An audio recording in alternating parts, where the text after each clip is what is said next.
오늘은 하나님을 찬양하게 하라라는 제목으로 하나님 말씀을 나누겠습니다. 우리는 세상 속에서 살아가는 그리스도인이라는 표현을 자주 합니다. 하지만 이 세상이라는 낱말이 사실 굉장히 광범위하죠. 온 세계부터 시작해서 우리나라, 또 우리 지역, 직장, 이웃까지 범위를 좁혀 오더라도 사실 세상 속의 그리스도인이라는 말이 그렇게 실감이 나지는 않습니다. 사실 세상이라는 말은 아주 가까이 있습니다. 일반적인 사람이라면 생활 환경이나 범위가 사실 그렇게 넓지는 않습니다. 지난 한 주를 한번 생각해 보세요. 얼마나 새로운 곳에 가보셨습니까? 혹은 얼마나 새로운 사람을 만났습니까? 사실 늘 가는 곳, 늘 보는 사람들 속에서 우리는 한 주를 살아가고 있습니다.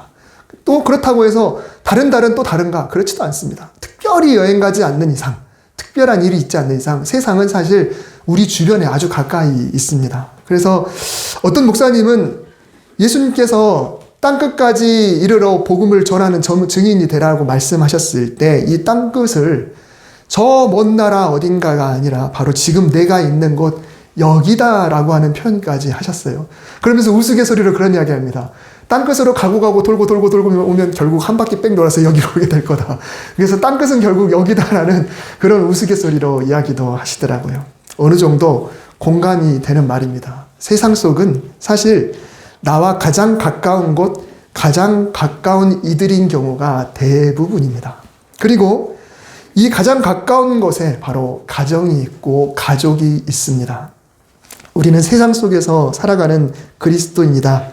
이 말은 결국은 우리가 사는 모든 곳에서 가장 가까운 곳에서 그리스도인으로 살아가야 한다는 것을 말합니다. 집에서도, 심지어 교회 안에서도. 교회는 세상 밖과 다른 뭔가 다른 곳인 것 같지만 사실은 이 교회 안에서도 우리는 그리스도인으로 살아가야 합니다.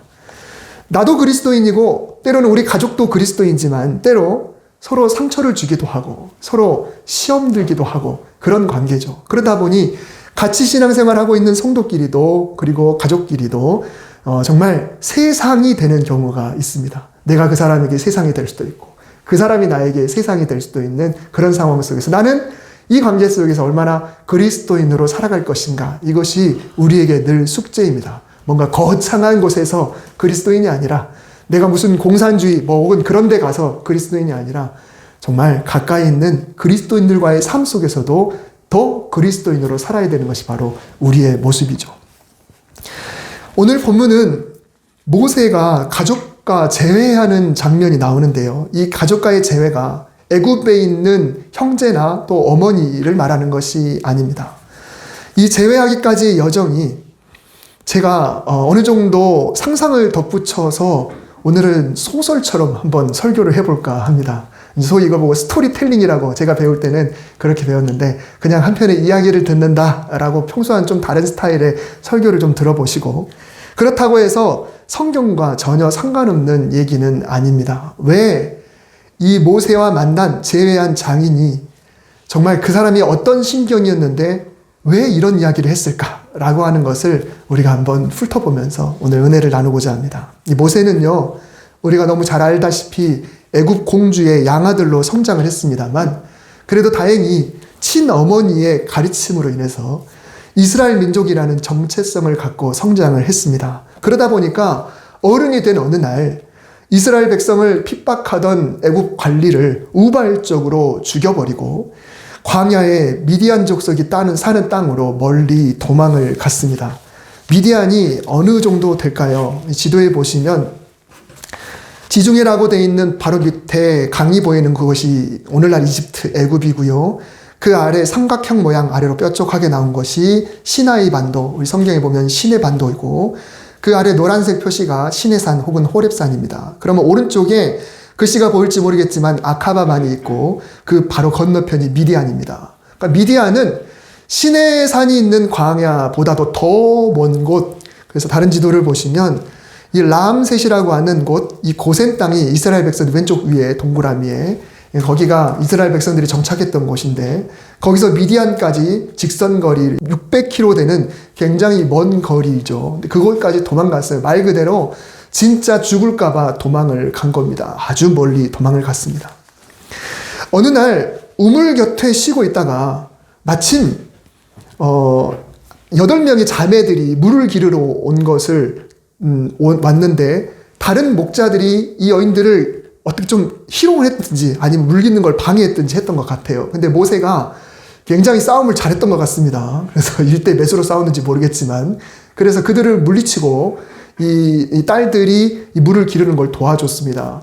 근데 모세는 여기에 있고 딸들이 돌아가서 자초지정을 자기 아버지에게 이야기를 했더니 이 아버지가 그런 사람을 그냥 두고 왔냐고 그러면서 빨리 가서 데려오라고 해서 데리고 와죠. 그리고 너무너무 고마워서 우리 집에 계속 두고 싶어서 딸 중에 한 명 십보라라고 하는 딸을 내줘서 혼인을 시킵니다. 둘 사이에 아들이 태어났는데 모세가 그 이름을 게르솜이라고 지었습니다. 나중에 둘째 아들도 태어나긴 하지만 일단 첫째 아이 이름이 게르솜이에요. 이 게르솜이라는 이름은 내가 타국에서 나그네가 되었다라는 뜻을 갖고 있습니다. 모세는 자신의 처지와 한을 고스란히 담아서 아들의 이름을 지었습니다. 그 아들을 얼마나 이게 한이 될까? 근데 손자의 이름을 처음 듣게 된 장인의 마음은 과연 어땠을까요? 딸을 결혼시킬 때는 나름 목적이 있습니다. 딸이 8이니까 시집도 보냈어야 했지만 당시에 문화 속에서 남자의 숫자는 너무너무 중요합니다. 남자의 숫자가 권력이에요. 왜냐하면 유목민들은 그렇습니다. 그러니 장인은 모세가 우리 식구로 오래오래 살기를 바랐을 거죠. 딸을 내주고 대릴사회처럼 이곳에 정착시켜서 일꾼으로 또 무사로 이렇게 삼고 후손을 번식하고 이런 목적으로 앉혀놓고 싶었을 겁니다. 그런데 손자의 이름이 뭐라고요? 타국에서 나그네가 되었다라고 하니까 아마 장인의 마음이 그리 달갑지 않았을 겁니다. 아, 사위가 내 집에 살고 있지만 마음은 여전히 나그네구나. 내 식구로 마음을 다잡지 않았구나. 모세가 장인의 양을 치면서 한 해 한 해 세월을 흘려보내지만 이 장인의 마음은 늘 불안했을지도 모릅니다. 어쩌면 언제고 떠날 수도 있겠다라는 생각을 했겠죠. 모세가 호렙산의 한 떨기나무 아래서 하나님의 부름을 받았습니다. 그리고 어쩔 수 없이 애굽으로 돌아가야만 했습니다. 그런데 그냥 떠날 수는 없어서 장인에게 뭔가 이유를 말해야만 했습니다. 그렇다고 해서 한 나무가 있었는데 그 나무가 불은 타지 않으면서 불꽃은 있었고 갑자기 음성이 들려서 이렇게 저렇게 이야기를 하게 되면 어떻게 생각하겠어요? 도대체 믿지도 않을 거고 그리고 내가 가서 그 애굽에 있는 그 애굽은 그 당시 고대근동에서 최강대국인데 거기 가서 우리 민족을 끌고 오겠으면 이런 이야기를 어떻게 합니까? 그래서 이렇게 이야기를 합니다. 애굽에 있는 내 형제들이 아직 살아있는지 죽었는지 너무너무 궁금해서 제가 확인차 애굽으로 한번 가보려고 하니까 허락해 주세요. 말 그대로 말을 꺼내기가 어려운 그 심정. 지금 이 장인에게 내가 뭐라고 말을 해야 될까 고민하다가 겨우 얘기를 꺼낸 겁니다. 드디어 장인이 볼 때는 올 곳이 온 거죠. 분명히 마음의 준비를 아마 하고 있었을 것 같아요. 그래서 주저하지 않고 평안히 가라 라고 이야기를 했습니다. 마음 푹 놓고 그냥 가라. 떠나면 돌아오지 않을 것을 짐작했을지도 모릅니다. 이제 사위뿐만 아니라 딸과 손자들도 완전히 떠나버려야 되고 그때 이제 모세는 아들이 둘이었는데 이제 기약 없는 이별을 맞이하게 되는 겁니다. 그런데 모세가 떠난 후 어느 정도 시간이 지나서 더 기가 막힌 일이 벌어지는데요. 어느 날 딸이 돌아왔습니다. 그런데 모세는 없고 딸과 손자 둘뿐입니다. 아버지 입장에서 마음이 어떨까요? 분명히 같이 갔는데 딸이 아들 손 잡고 온 거예요. 얼마나 기가 막히겠습니까? 성경에는 딸이 아들들을 데리고 온 장면은 없습니다. 그런 기록은 없어요. 모세가 지금 너희 아버지에게 가라 라고 하는 내용도 없습니다. 하지만 오늘 본문 앞쪽 2절에 보면은 모세가 아내와 아들들을 장인에게 돌려보냈다라는 내용이 나와요. 그러니까는 그 보낸 장면은 직접적으로 나오지 않았어도 모세가 어느 시점에서 이미 보낸 겁니다. 이제 사위가 어떻게 될지 진짜 도무지 알 수가 없어요. 애굽에서 살인을 저질렀다가 도망갔으니까 어쩌면 거기서 체포당해서 죽을 수도 있고 또 바로 왕과 대면한다는 이야기를 자기 딸에게 들을 거니까 아마 그렇게 또 체포돼서 죽을 수도 있고 아니면 미디안은 이방 민족이니까 조강지처를 버리고 자기 족속 이스라엘 민족의 한 여인과 결혼해서 거기서 영원히 살겠거니라고 생각할 수도 있는 거죠. 딸이 그냥 얘들만 데리고 왔으니 이게 얼마나 기가 막히는 상황입니까? 딸이 아무리 모세의 사명에 대해서 설명해 줘봐야 이 장인의 입장에서는 사위의 행동이 서운하기도 하고 화가 나기도 하고 어쩌면 기회만 되면 복수하고 싶은 그런 마음이 들 수도 있습니다. 이 당시 문화는 피는 피로 보복하잖아요. 광야의 미디안의 이드로는요, 그냥 미디안 사람이 아니고 성경에 보면 이 사람을 제사장이라고 이야기를 합니다. 이 미디안의 제사장 이드로가 이렇게 지내고 있을 때 애굽에서는 10가지 재앙이 내려지고 이스라엘 백성들이 홍해를 갈라서 그곳에서 이 반대편에 있던 시내 반도로 건너와. 그리고 아무것도 없는 광야인데 무려 250만 이상이 되는 그 어마어마한 숫자가 말씀드렸듯이 오늘날의 대전광역시 인구 그 전체 되는 그 어마어마한 숫자가 광야를 이동하는데 그들이 광야에서 하늘에서 내리는 만나와 메추라기를 먹고 또 반석에서 물이 터지고 그렇게 해서 시내 광야까지 계속 시내산까지 오고 있다라는 그런 소식이 드디어 장인에게 들려지게 됩니다. 근데 그뿐만 아니라 그 광야에 있던 아말렉이라는 민족이 이스라엘과 시비가 걸려가지고 전쟁을 했는데 한 번도 싸워본 적 없는 이스라엘 민족들이 정말 유목민으로서 잔뼈가 굵은 아말렉과의 싸움에서 이겼다는 그런 소식도 접하게 되는 거죠. 드디어 오늘 본문의 18장이 시작이 됩니다. 모세의 장인은 어느 날 그 소문을 듣습니다. 이 소문은 그 주변에서 굉장한 소문일 겁니다. 그냥 소수의 이동이 아니라 엄청난 민족 대이동이니까 그 소문이 당연히 퍼지게 될 것이죠. 근데 더 큰 뉴스는 뭐냐면 그 민족의 지도자가 모세라는 소식이에요. 아, 우리 사위가? 라고 하는 거죠. 딸을 이렇게 남편 없는 여인으로 또는 그 손자들을 아비 없는 자식으로 키워야 되는 그런 상황 속에서 아, 모세가 리더로 세워져서 온다라는 그 소문이 들리게 됐을 때 미디안의 이 제사장은 짐을 꾸려서 먼 길을 걸어서 그 홍해를 이렇게 아까 그 뾰족했던 곳을 삥 돌아서 광야를 찾아오게 되는 것이죠. 드디어 가족의 극적인 재회가 일어납니다. 그래서 사람들에게 말을 전합니다. 네 장인 나 이드로가 네 아내와 두 아들과 더불어 네게 왔노라 이 말을 전해라 라고 이야기를 했습니다. 여러분, 이 만남은 사실 결론을 알 수가 없어요. 지금 이 이드로의 마음이 어떨까요? 말로는 어떻게 어투가 좀 떵떵거리는 것 같고 당당한 것 같아요. 그렇지만 지금 이렇게 말을 했을 때 과연 모세가 어떻게 반응할 것인가? 양치기로 살다가 떠났던 사위가 이제 어쩌면 더 이상 사위가 아닐 수도 있고 또 대민족의 지도자가 되어서 돌아왔는데 심지어 바로 왕이 이스라엘 민족들을 풀어줄 때 10번째 재앙을 맞이하고 나서 풀어줄 때는 막 보화를 다 챙겨줬어요.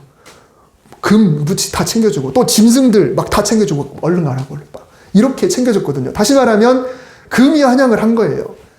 온갖 보화와 온갖 가축과 대민족이 함께 이동을 하는 거니까 모세는 진짜 최고의 지도자가 되어 있는 상황입니다. 만약에 모세가 여전히 이 여인을 아내로 여기고 있고 여전히 사랑한다면 그리고 이 손자들을 진짜 내 아들들로 생각하고 있다고 한다면 좋겠지만 만약에 그 반대라 그러면 문전박대를 당할 수도 있고요. 아니면 어쩌면 죽임을 당할 수도 있는 그런 상황이 되는 것이죠. 아무리 장인이 원망하고 화내고 꾸중하고 그렇게 해도 지금은 입장은 완전히 바뀌어 있는 거예요. 그런데 모세는 일부러 나가서 장인에게 넙죽 절하고 그리고 환영의 입맞춤을 합니다. 가족과 재회의 인사를 나누고 안부를 나눠요. 그리고 자기 천막으로 데려갑니다. 천만다행이죠. 얼마나 극적이고 얼마나 행복한 만남인지 아마 이 만남 속에서 이 장인의 마음이 완전히 녹아졌겠죠. 그리고 아유, 내 딸 살았다. 아이고, 내 딸 살았다. 아마 아버지의 마음일 것입니다. 모세는 많은 것을 포기하고 하나님의 길을 걸어가는 사람입니다. 사실 우리도 그렇습니다. 요즘 제가 누차 말씀을 드리고 있듯이 성도로 살아가는 것은 결코 쉽지 않습니다.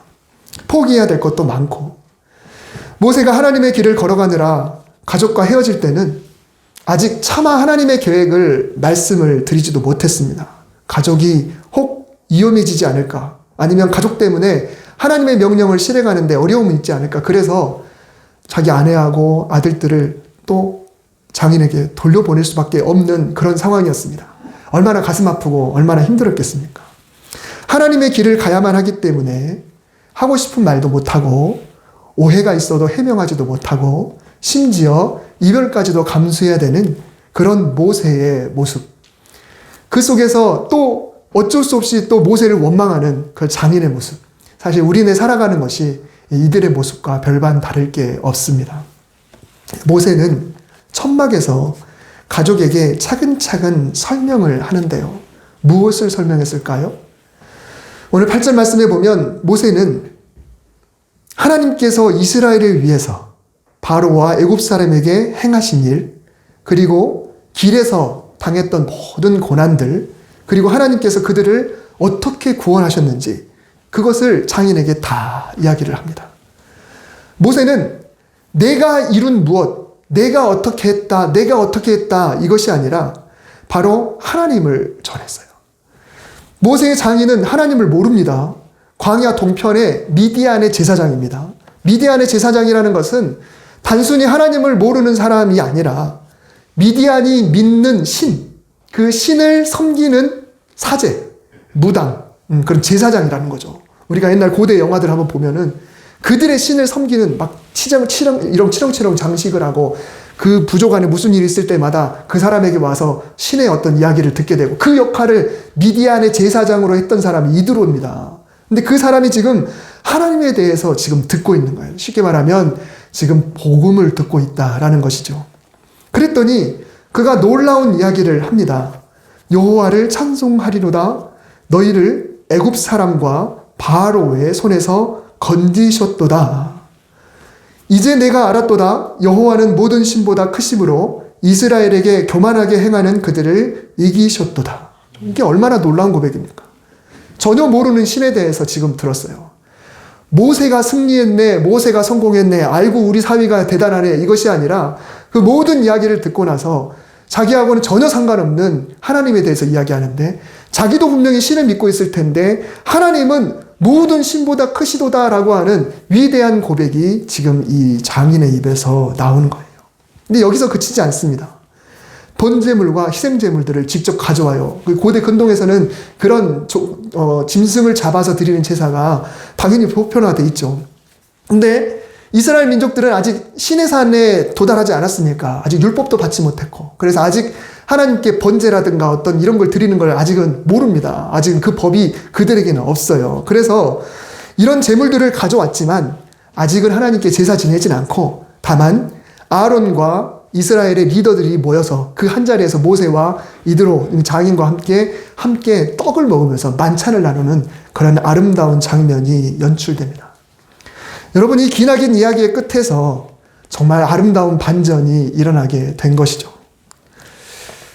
우리는 살아가면서 하나님을 선택했습니다. 물론 정확하게 말하면 하나님이 선택하셨고 거기에 우리가 부응한 거죠. 그래서 하나님의 자녀가 되었습니다. 그러나 하나님의 자녀로 살아간다는 것이 결코 쉽지는 않고요. 오히려 하나님의 자녀이기 때문에 세상에서, 아니 가장 가까운 관계에서 말 못할 아픔과 억울함과 외로움과 고독함을 겪기도 합니다. 함께 신앙생활을 하고 있는 가족끼리도 또 성도들 안에도 그런 일들이 참 많이 있죠. 하지만 우리가 분명히 기억해야 할 것은 우리 하나님이 살아계시다라는 것입니다.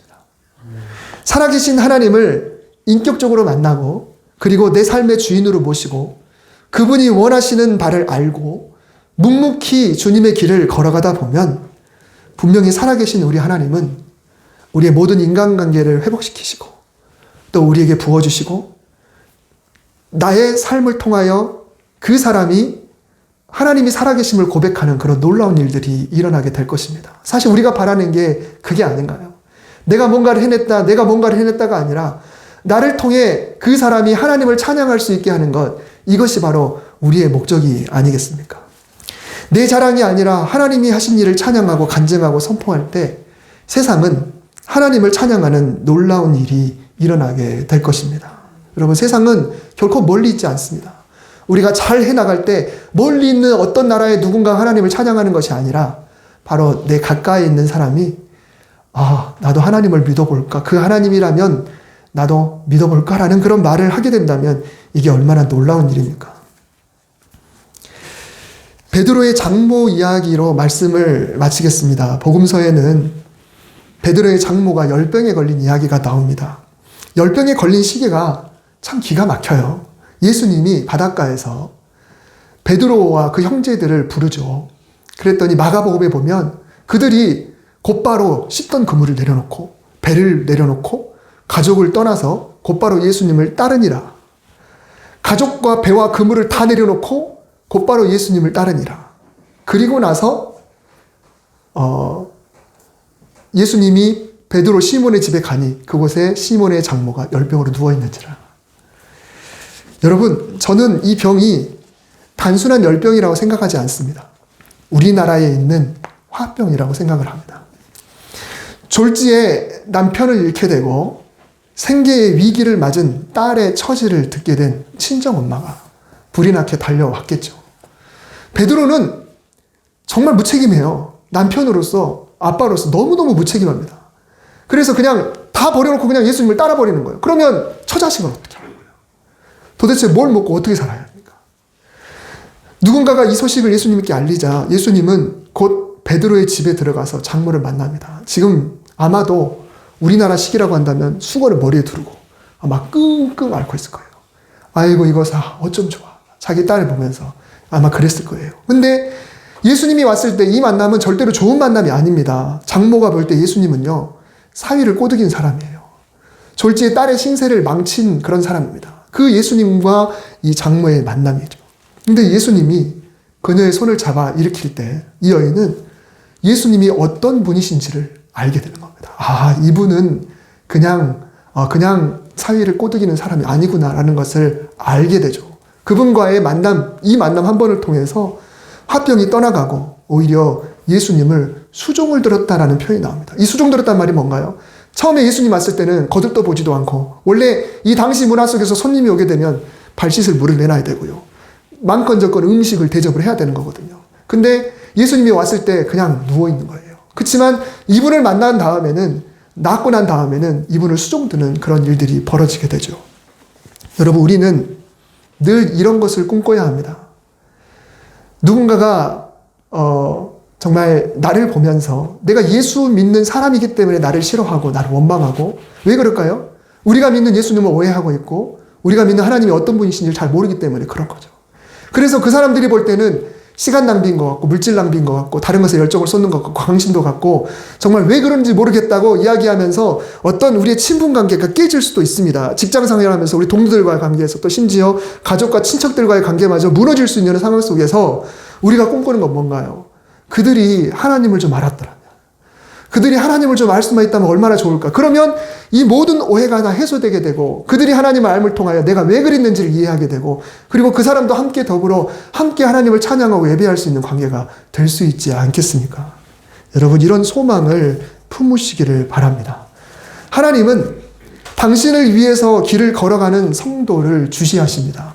그래서 모세의 가정에 화해를 일으키고 또 이 베드로의 가정에 회복을 일으키신 그 하나님이 그들이 하나님을 찬양하고 예수님께 수종들고 또 하나님을 믿지 않는 가정, 그리고 하나님을 오해했던 그 사람들의 모든 관계가 회복됐던 것처럼 우리도 이런 것을 소망했으면 좋겠습니다. 내 가까운 이들이 내가 믿는 하나님을 알 수 있었다면, 정말 지금은 내가 말을 못하지만 그들이 나를 통해 나타나신 그 하나님을 찬양할 수 있게 되기를 소망하면서 정말 뭔가 불편한 그런 모든 인간관계가 회복되는 놀라운 역사가 있게 되기를 주님의 이름으로 축복합니다. 여러분의 가정에 하나님의 은혜가 충만하시기를 주님의 이름으로 다시 한번 축복합니다. 기도하겠습니다. 하나님, 거창한 세상이 아니라 가장 가까운 세상에서 우리가 하나님을 믿기 때문에 행복하기도 하지만 인간관계가 불편할 때도 있습니다. 하나님, 개개인마다 그 정도는 다르다 할지라도 하나님, 살아계신 하나님께서 묵묵히 주님의 길을 걸어가는 우리를 사랑하시는 줄 믿습니다. 하나님은 전능하시니 나를 통하여 하나님이 드러나고 그들이 하나님을 믿고 하나님을 찬양하고 하나님을 이해할 때가 속히 올 수 있도록 주님 인도하여 주시옵소서. 내가 믿는 하나님 그들도 믿게 하시고 놀라운 화해가 가정과 학교와 일터와 직장에서 친척관계 속에서 일어날 수 있도록 주님 축복하여 주시옵소서. 예수님의 이름으로 기도드립니다. 아멘.